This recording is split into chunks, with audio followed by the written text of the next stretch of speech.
thank you very much for joining this lunch seminar about basically about ID Next or the IDM Europe that we're going to have next week in Amsterdam. And the purpose of this is to have a bit of a chat about all the interesting events that's going to be happening. And with me, I have 3 very distinguished panel members. We got Dean, Mathieu, and Robert, who is also going to be the master of ceremony at the event. So perhaps let's start. The purpose of this is a bit more of a fireside conversation. So let's start with Dean. What are you looking forward to at this event? Hey, and good afternoon.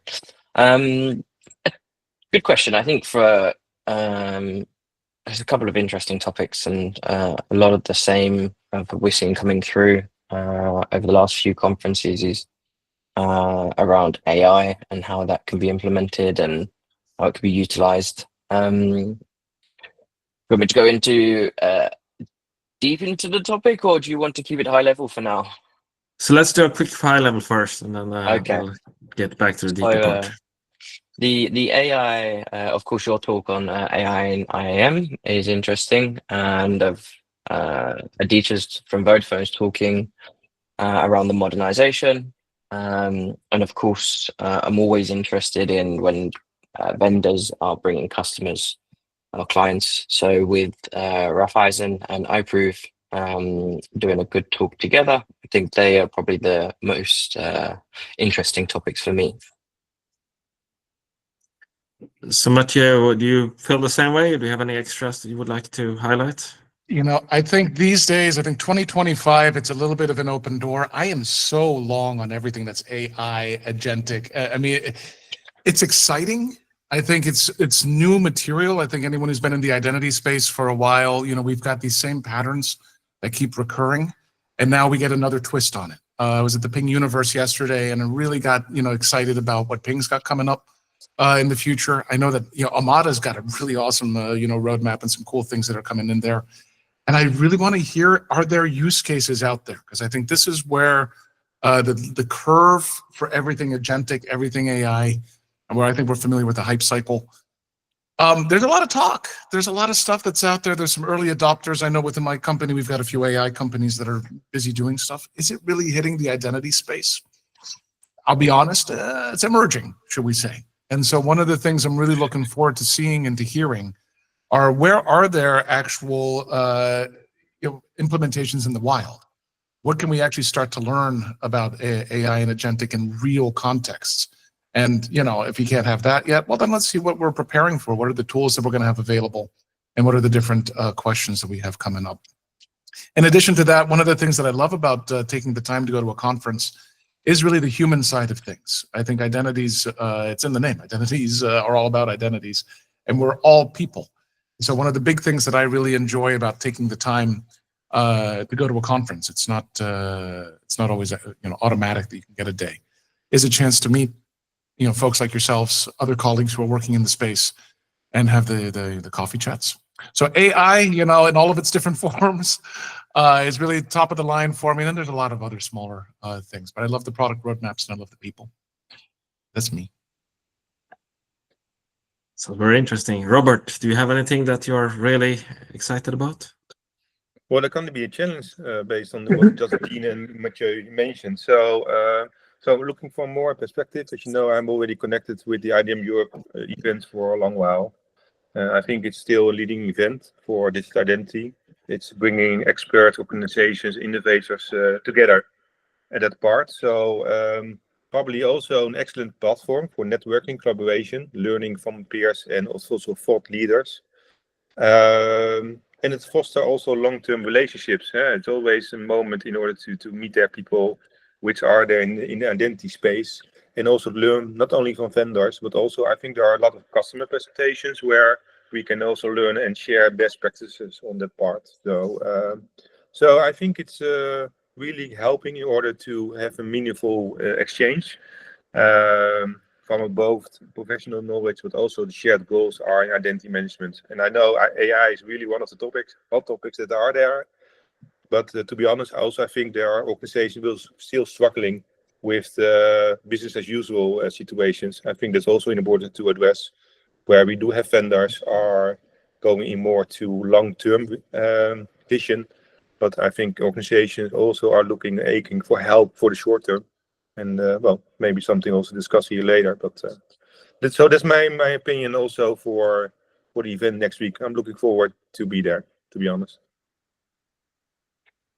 Sounds good. Yeah, from my experience, one of the things that's really valuable about going to conferences is that, after you've been doing it for a while, you will know a lot of people that are there. And if you work for a company, you usually can do 2, 3, 4 things per year or so, depending a little bit on how big they are. And there's always the thing that there's usually between, say, 10 to 20 things that you really should be doing if you just have the resources. And some of these things are, of course, going to be things that perhaps wasn't such a good idea. So one thing that is really useful by going to conferences is that you have people that you know a little bit about their businesses, what they prioritize, what they're good at, what they are challenged with. Then you can kind of ask, hey, so last year we talked about this, you did this, how was that working out? And in many cases, you can spend 5 minutes or 10 minutes to have a quick conversation, and you can get almost the same value as spending 20, 30, 40, 50 days of effort on doing a POC on something. And for me, that's a really good value of these conferences. Yeah, and also important, Martin, I think that you also should share the honest story, because not everything is going well there. So, and we have our challenges. And I think it's very, very valuable in those kind of 5 minutes conversations somewhere at the coffee.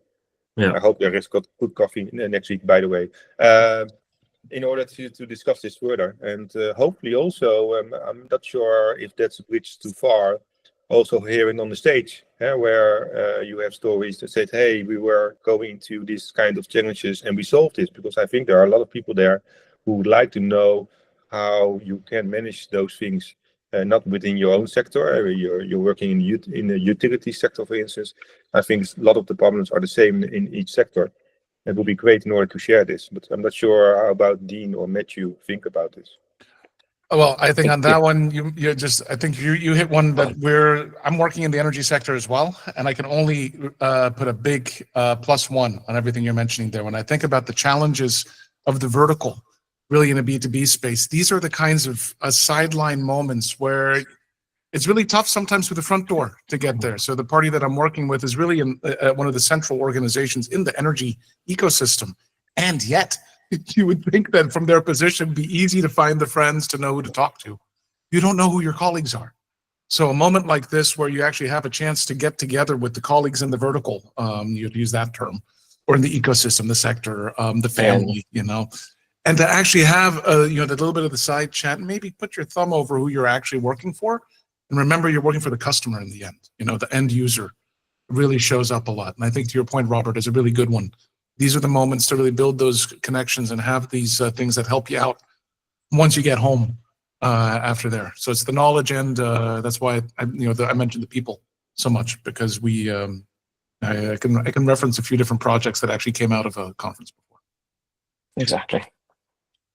I think also with the content itself, it's important that it's consumable, right? That it's with understandable language, that people don't come away from the conferences even more confused than before they got there.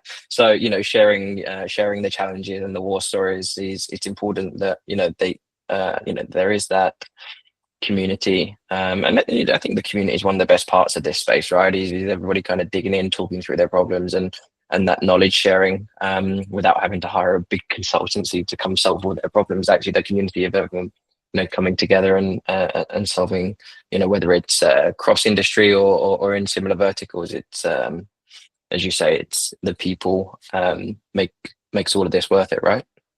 Totally. I mean, I think the one talk that I'm looking forward to, I'm looking forward to the entire agenda, but the one that is coming up is at 12:30. There's the Securing Digital Identity with Advanced Fraud Protection, the Agentic AI World. So the topic is great. I think, advanced fraud protection with the agents is something that's going to be really critical. And the two speakers are Matthew Brzezinski, from Ping, and Anna Lubchenko from PwC. So we're a Ping partner at Identity. And in a previous life, I worked with Anna on the PwC side. So these are two really familiar faces and voices, and the content they're going to bring to table, what they're going to talk about there really is a very nice intersection from the product side. So again, Ping Universe was yesterday. I was there, and I can really say that they've got a very thought through next step for agentic. And then to hear that enriched from an implementer side. So how is that actually going out into the wild? My point about getting the split between what have we built and what are we running. That's one of the talks that I think is going to be really credible to come in there. They always are, but this is an interesting one where you have that intersection. So that's that's one of that's 12:30 that talk. Yeah, I think that's going to be really interesting. It's an interesting space because if you look at the last at least 5 years or so, the CIM side, especially in financial services and similar, they have been a lot more advanced when it comes to fraud detection and similar. And we in the workforce we've kind of been a bit lagging, but that is great because then you can learn from what the CIM people are doing and see what can be implemented on the workforce side. So that can be a very interesting talk. Yeah. So Martin, sorry to interrupt, but do you think that there's still a bridge needed between IAM, the enterprise identity management, and CIAM, or you think that bridge is all being there? Because I think it's still different worlds, are there? So it's often still different worlds. So though on our side, we basically have both sides in the same team. But I think there's a lot of things you can learn. Every time I speak to the customer IAM people, I learn. I used to be customer IAM in previous lives as well, but last two lives have primarily been on the workforce side. I always learn new things, like new interesting ways of doing things and how I could become better. And of course, especially if you talk about financial services, this is much more of an important part, but it's starting to become the whole identity verification for workforce, be it employees or contractors, is starting to become a real issue again. And we saw this during COVID when we had to do remote onboarding, where there was demand for this, but it's coming up again because you do see, of course, a way to make sure that you don't get hit by impersonations during onboarding of users, and of course also ongoing. One of the harder problems is this, you fix one problem and then the attackers move to the next thing. So once we start having strong MFA, so phishing resistant MFA, well, then the attackers move to the support desk and service desk and say, hey, can't I get my reset done? So then you need to look at how can you make both user-friendly and efficient processes that also are strong and resistant against attacks. So if you want to see what you shouldn't do, there's an interesting lawsuit going on right now between Clorox and one of their suppliers about the fact that Clorox feels that the supplier did not provide sufficient identity proofing when they did password resets and MFA resets. And it's something that, yes, we should be better at this, but in real life, it's really, really hard, especially if you're a global company and you can't do things like leverage EIDs because it's not your end user. It's only a certain amount of coverage. So a lot of interesting parts there.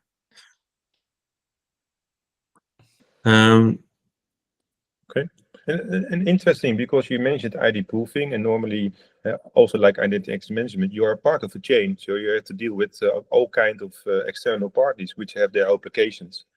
And I think, I had an experience, I think 4 weeks ago, that I got an email from KLM where they stated they had a data breach because of using Flying Blue.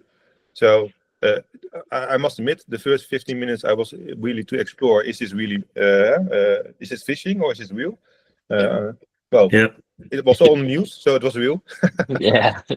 But then also, you're as a company, you're organize a number of things accordingly, but still you have to do with external parties, which also have their responsibility and commitment to do things right.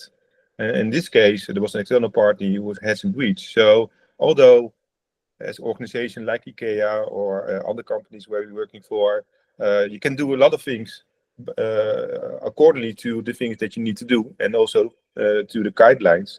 But you are really depending on external parties and make sure that they have arranged it. And you can do some things there with the agreements, but still you have to rely on the fact that they are doing the right thing. So I think that's really a difficult situation. I'm not sure what your opinion is. This is a very complex area, and there's some really interesting things going on. And especially in the B2B part for the EIDAS, it's almost like the B2B part is kind of overtaking the consumer part, because here you see really, really good use cases where you actually have a significant business saving coming in. That today we need to combine a sufficient due diligence so that someone working for, let's say, one of our shippers is actually working for the shipper, and they're still working for the shipper. And today those systems kind of rely on a lot of manual processing. It's quite expensive, and in many cases I think it's challenged to have a timeliness and a quality that you would like to see. And this is something where I really believe that this is going to be a new attack surface that we really need to figure out how to become better at it. Luckily, there are some really interesting technologies coming to help us to make this, to implement this in a cost-efficient manner. I think you're absolutely right. I think this is the crux of decentralized identity and verifiable credentials. I think when you look at these movements, I think the pain point's going to be running two patterns side by side.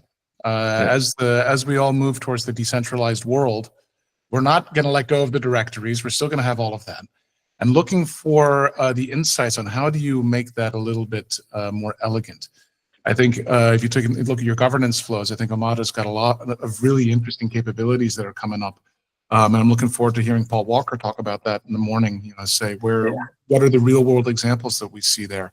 I think one of the things when it comes to just overall governance, yesterday they were talking about, and some employers have a bigger problem with this than others, but the idea that when someone applies for a job, that the one who's applying is not the one who's interviewing, is not the one who's actually showing up to work.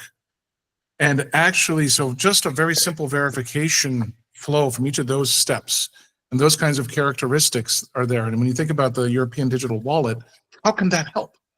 It's going to be a pain point to roll that thing out. I mean, I'll be honest. I love the idea of of IDAS, and I love the wallet concepts. I'm very nervous that we're forcing implementation faster than what the market can actually adopt, and that the technology is not quite there yet. That said, these are the use cases that can help to unlock that. If you can say, you know what, let's zoom it back down, and rather than be the all singing, all dancing ID that you maybe have bank ID style, let's put it more on towards your employment side of things, and this is then the extension of a verifiable credential that really lets you ascertain, yes, I'm the one who's applied for this job. Yes, I'm the one who's taking this call for the interview, and yes, I'm the one who showed up at the desk in the office. And I think these are the patterns and the ways of thinking about stuff from attestations, and of course, it hits your governance systems, because IGA is ultimately about who has access to what and for what reason. Be able to pick up those patterns and see where we're at is something I'm really looking forward to hear about. And I think something just to add on to that is that it's important that it's rolled out in phases. Otherwise, it won't be adopted well. I mean, if we zoom out outside of the IAM community, is in the normal consumer world, is there is a lot that they don't know or aren't ready for, and not only from a technology perspective, but it's a knowledge or a know-how, and how that adoption will actually help them or benefit them. And ultimately, that's what's important. They need to know what's in it for them and how that will make their lives easier. Otherwise, it's not going to work. Yeah, and it's especially so today I'm actually in Sweden. I was visiting our cousins at Inca to have some really good workshop. It's always good to come together in a single room and have a whiteboard. That helps a lot with driving forward momentum. But it's funny because Sweden is so much more advanced. You could say that it's over advanced in the rollout of EID, with bank ID used for everything. And one problem that comes in then is that you have a tendency to use it for things that you really need to do a bank ID verification when you sign up for the, booking a washing machine time in the communal washing machine room, or when I don't really want the company that I buy books from to have my personal identification number, so that it's really easy to track which books I buy. So here we have kind of the opposite, almost, that the digitalization has gone so far. And it turns out that I think that it's often not the technology, it is often the rules around it. So a little while ago, 6 months ago, I had my rucksack stolen when I was on a train in Sweden, and that contained my passport. So, and I thought in my naivety that, well, I still have my Dutch driver's license. That must work. So I went to the Swedish, and in Sweden it's the police who handles this. So I booked a time at the Swedish police, and I just showed up there with my Dutch driver's license and said, okay, I would like to apply for a new passport, please. And they said, well, no, Dutch passports are not considered a valid ID. Only Swedish IDs are considered valid IDs. Okay, so it turned out that I had to fly to Stockholm and bring along my brother, who could then say that, I am I, and then I could apply for a new passport. But there's lots of these specific cases where kind of the rules have not really kind of caught up with the technical implementation. And bank ID also didn't work. So I had a bank ID as well, hey, I have bank ID. No, doesn't count. So interesting days. And that goes to the heart of, this identity proofing concept, because I think your question of how do you actually get there, I think when it's becoming more and more common, this wonderful device, yeah. You can put exactly that driver's license or your passport on the back here, and it's reading out the chip. But that's wonderfully elegant, and it's great for know your customer flows. But if the authorities aren't using the same chip that they're issuing, you start to wonder, like, from the consumer perspective, why do I even bother? And I think there are really a lot of opportunities to stretch that. And I think where DORA and some of these other legislations have actually forced finance maybe to take a step before the others, and age verification as well, gambling and other sin sort of stuff. But yeah, how can you use that a bit more elegantly, so you don't have to grab your brother, shove him in a plane, and go fly someplace else, take days out of your life, because some goofball stole your documents? Because it's gonna happen. It's gonna happen. But the dependence on a mobile device now is, I don't know, for me, it's concerning. It's a love-hate relationship, because, I can't leave the house without it. It's everything. I almost don't carry, I don't have to worry about leaving the house with with my wallet now, because everything's on it. So, in the coming years, where everything is dependent on, it's all digitalized, but it's still requiring a physical device. So it's concerning that we're so attached to it as well. Sounds good. I wanted to give the audience a chance to chip in with questions or anything you're really looking forward to as part of the conference.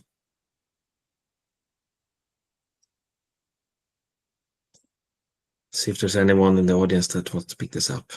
Otherwise, I'm going to mention one thing I'm actually rather interested in, which is a little bit more kind of forward-looking. So this is one thing that you may want to consider, not for tomorrow, but for potentially next year or the year after that. So one of the problems that we generally have within the enterprise is that you are very kind of stovepiped. So you have one IGA system, you have one PAM system, and you have one access management system. And historically, nowadays, you have these platforms that are kind of merging those. And within the platforms, you get better ability to communicate. Now, of course, in certain situations, in most enterprises, you're not going to replace your entire system stack that often. You do that perhaps every 5 to 10 years, and it's not evidence that, well, it's not evident that, especially in a larger, more complex enterprise, that these kind of suites that communicate well within each suite are going to meet all your needs. So there is a very interesting movement called the shared signals framework, and it has a related part called CAPE, which is ability for these different applications to talk to each other. So, for example, if your ITDR flows in your AM discovers that, hey, someone is probably, we think it's likely that this person in question here is actually compromised. It's able to send that information to the IDH system. They can then say, okay, then let's do a recertification on their access, or perhaps even, just disable the access for now, and we'll give it a chance to figure out what's going on here. We're having SailPoint is going to talk a bit about that. And I think this is, if you look a little bit further out, once this SSF is really kind of where SAML was about 10 to 15 years ago. But it is getting a lot of traction, and it could be a kind of a very important part of getting more value out of your entire system stack, and kind of breaking the silos and starting having your system actually being able to talk to each other and share critical information. I'm just going to jump on that one because I am so long on SSF. I mean, it's so this is something that all the clients that I've been talking to that I advise, it's to have a thought, to have a reflection, maybe you're not using it fully today. There's still a lot of emerging protocols. I mean, I think the CAPE one's a good example of one that's got some good lab results. It's got a number of promising implementations, but it's not to scale yet. And the full support for the shared signals framework is something that is really emerging, and that's one of the things I hope to hear is how are we progressing on that. I think in the context of the identity fabric, identity mesh, choose your language, there's different names for the same thing. But it does come down to this idea of a decentralized world. And I think the part of the SSF that I really like already on short notice is OPA. I think the Open Policy Agent is one that I think helps to reduce the friction between the different flavors of components that we have. I think you mentioned, Martin, you've got your platform plays, your Entras, your pings, your Octas, where the movement is really to try to hoover up the entire universe and put it into one tool. And then you've got the more strong niche players, where you're looking to be really best in class, your Amadas, your Curities, your things like this, where you're going to provide a very specialized tool that you can whip out there. How do you make sure that your product choice that you make today is still viable 2 or 3 years down the road? No one wants to go to the CFO and say, oh yeah, I spent a couple million. I'm going to need to spend a couple million more because guess what? Reasons. I think SSF planning for that really helps to backstop against that kind of embarrassment. Yeah, and we see that because fundamentally, no matter what, if you go for a best of breed or a best of suite, if you go for a best of suite, all your products not going to be the best possible at any given time. So having the kind of the insurance policy that, well, I could, if my business is such that, in this specific space, I really need the best of breed, I can integrate with a cost-efficient and fast protocol like SSF. Of course, you can always do all of these things with massive amount of system integration, but then you still know the hundreds of thousands of euros start running very quickly, and the months and years also start running very quickly. So for most businesses, that is not really the case. You just look at the difference between a SAML integration. The first time SAML-like integration I did back in 2001, we burned 150 days on that. Like today, it's not even 150 minutes to do the same thing. So it's a really big difference if we can have standardized protocols that are universally accepted, or at least decently universally accepted. Or at least set the template, because then you know what's in and what's out. I think SAML's a great example of one that's matured. You had SAML 1, SAML 2, now you're into OIDC. Same kinds of, you're running on the same rails. And if you can wind it even further back, ADFS kind of, even set the stage. So nothing happens overnight, but it is a backstop. And so if you think down the road, when I look at how much effort our client, basically the world, puts into policies and governance, because it's necessary. You need to do it.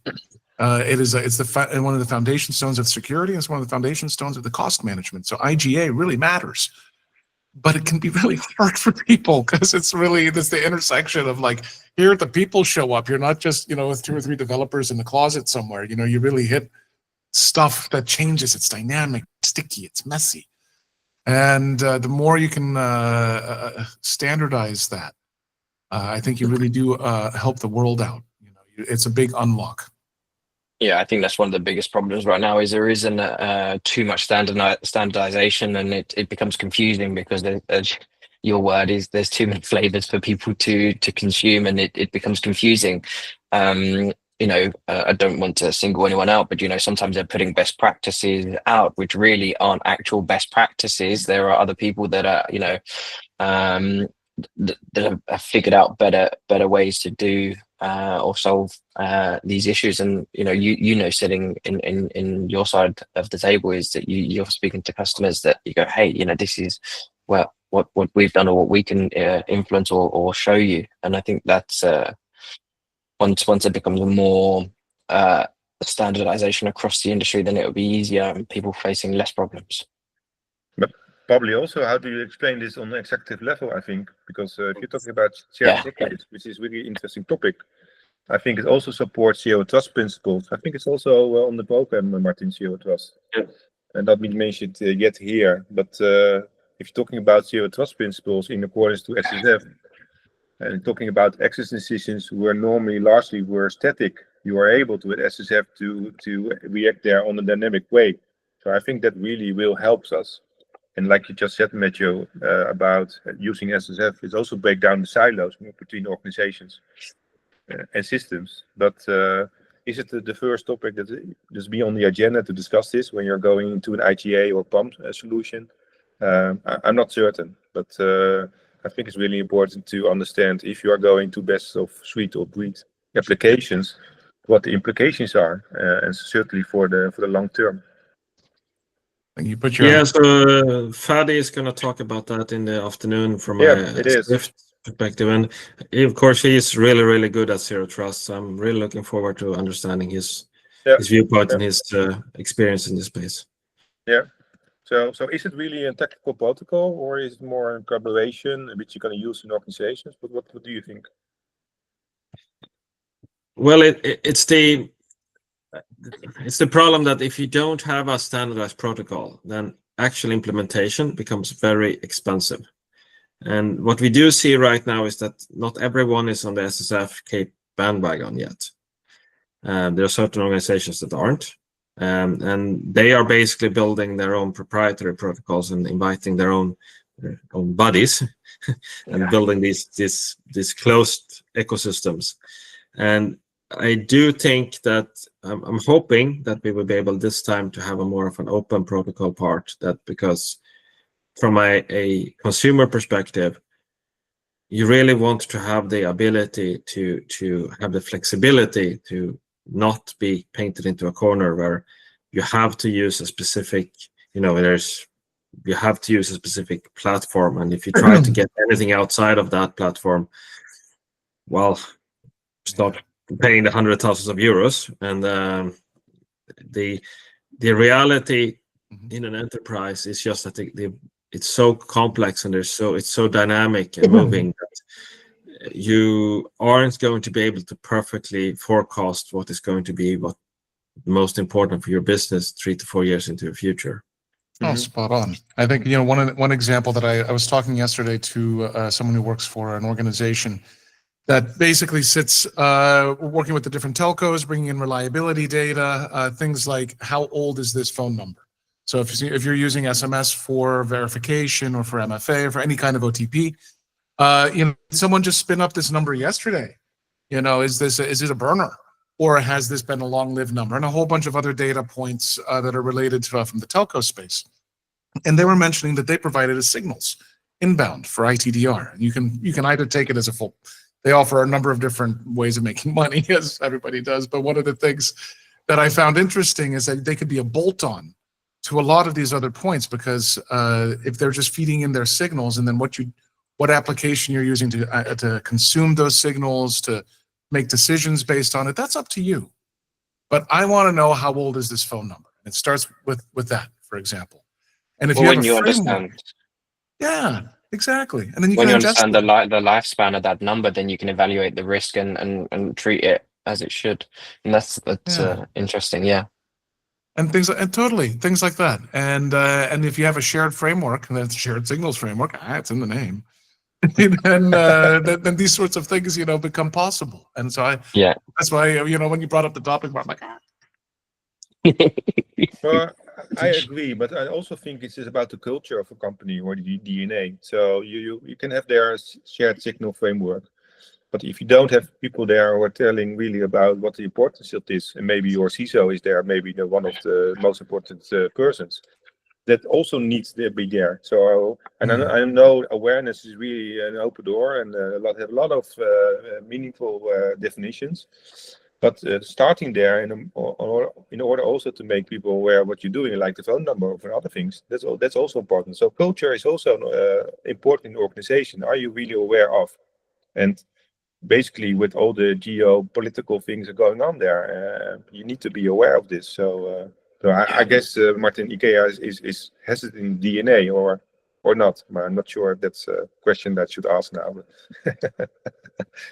Yeah, so IKEA is very Swedish, actually, which is a bit funny. So I'm originally from Sweden, but I lived in other places for 23 years. So it's funny to start working. I joined IKEA 3 years ago. That it's really it really works like people would do if you just had a Swedish company, which is quite interesting given how global it is, and given that in many cases there might not be any real Swedes in the call, but the organization as a culture still works this way. Yeah. But that does also mean that, of course, every kind of way of organizing things comes with its pluses and minuses, and it does mean that it's kind of less rule driven than it would have been in a company that is more, for example, German, that has its big instruction manual. Here is the 500-page manual, and execute according to it. Yeah. So a lot of the decision making, a lot of the information sharing is done over a cup of coffee at the coffee machine. I think, to your point, Robert, this is actually one of the really, again, why conferences? Why do we do these things? Yeah. Is to be able to get those success stories, to be able to understand how to bring it up to the C-level. I think one of the very common scenarios, I think, that anybody on this call would recognize, you start the initiative and your business, your stakeholders are all like, I want to do a big modernization, but don't change anything. Yeah. Yeah. Well, don't change me. The other people. Yeah, exactly. Don't change me. Don't change my legacy application. And so we're wizards at building these backwards compatibilities. Yes. Tech debt or all these things. And so helping the C-level really understand what a transformation, what a modernization means, and give them a little bit of on the one side, a positive goal picture, a visualization. Maybe it's been done over here. And also be able to talk about risks. I actually love failure stories, because anyone can tell a success story. The ones, and I think, Martin, you mentioned this at the beginning. How did the house burn, and how do we put out the fire? Let's figure that one out too. Correct. Just to touch on, you talk about proposing it to C-level, sitting my side of the table, it's very, it's one of the most common problems that I see across the industry, right? And it's very hard to kind of say, oh, hey, here's an IAM translator, because that doesn't really sound like much. But actually, it's one of the most important roles in any project or any transformation, for it to everyone to be on the same page. There is there's no dilution of the meaning, but there's also no confusion around the meaning, or the journey, or what the use case or the business case is in any of these situations. And again, it's just really making sure that you've got somebody that can be that translator in a project or in a program, and making sure that everybody's on the same page. It's absolutely pivotal to any success in this area. yeah, I can't even stress how much that when you see maybe a breakdown in communication or a misunderstanding, yeah, it's absolutely it's absolutely pivotal. Yeah. Sounds good. We're getting towards the end of our lunch hour, and I want to make sure people have a chance to quickly actually have some lunch that have been listening to us. So let's do a quick lightning round. Any last thoughts or insights, Dean, that you would like to share with the audience? Look, I think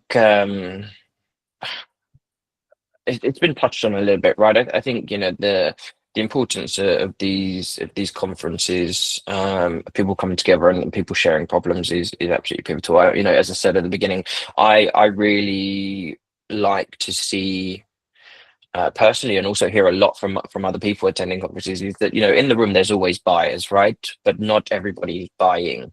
I think it's important that the vendors are coming to the stage with clients, with customers, that are actually sharing their true story. Whether it's a problem or a success. Organizations were not built with a specific software in mind. An organization was built, they had a problem, they needed that problem to be solved. So when a customer is standing on a stage talking about this was our journey, this was what we set out to achieve, maybe these are some challenges, then there is an opportunity for a vendor to step in and talk about the value or how they were able to be dynamic and solve these problems. So it's always about, yes, of course, there's lots of technology and softwares involved, but ultimately it's about the people and the community there, and people, really, kind of digging in together. Sounds good. Mathieu, any last minute wisdom? Oh gosh, just that again, you can hear, the red thread, this whole thing. I'm really keen to hear about the latest. I also love to hear from individuals in cups of coffee, and you put your finger on it there many times. That's where you really get the knowledge. I will be at the Omada stand together with Ivan and the guys, and certainly in the afternoon, but probably most of the day. I would love to meet anybody, so anyone who's on the call who's going to be there next week, or bring some friends. Let's continue the conversation. I've got thoughts about agentic that are longer than the conversation today.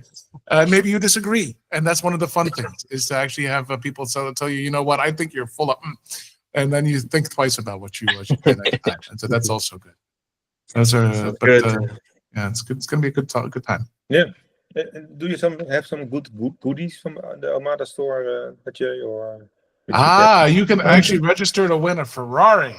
This is actually, okay. There's going to be a nice, the Omada guys have been really on top of this one.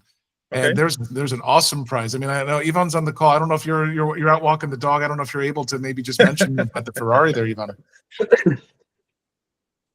I think he's walking the dog. Yeah. But that's, I guess it's a yes. Yeah, but it's one of those. Yeah, it's there he is. It's this big.